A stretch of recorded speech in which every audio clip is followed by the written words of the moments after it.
Баршаңызға сәлем. Бүгін үй жағдайында донор дайындайтын боламыз. Менімен бірге болыңыздар. Қажет қоспаларды описаниеге жазып қалдырамын. Алдымен лавашын даярлап алайық. Жылы сүтке тұз қосып араластырамыз. Сосын кәдімгі жаятын қамыр шыққанша ұн қосамыз. Жақсылап араластырып илеп аламыз.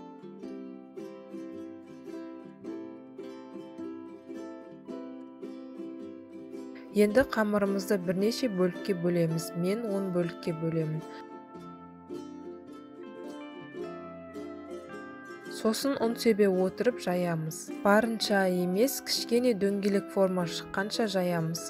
Сосын бетіне күнбағыс майын жағып, үстіне екінші қамырды қойып, оған да күнбағыс майын жағамыз. Қамырымызды 10 минутқа қалдырамыз. Содан соң бізге керекті форма шыққанша жаямыз. Табаға салып, духовкада 180 градуста пісіреміз. Егер үлкенірек сковородкаларыңыз болса, газға қойып пісіріңіздер. Міне лавашымыз дайын, бір-бірінен ажыратып аламыз.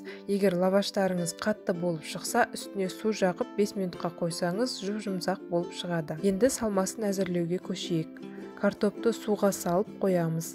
Қызанақ пен қияр және де тауық еті қажет. Қияр мен қызанақты турап алдым. Енді картопты үккіштен өткіземіз. Су құйып шайып аламыз. Құрғату үшін сүлгіге салып бетін жауып қоямыз.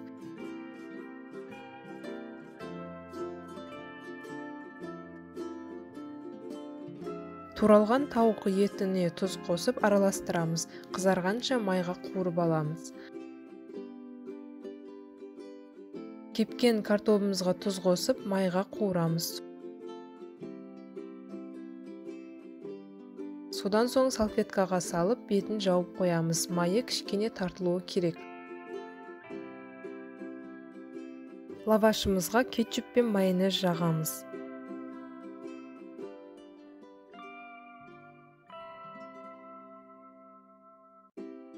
Қияр мен қызанақ саламыз, сосын картопымыз бен тауық етін саламыз.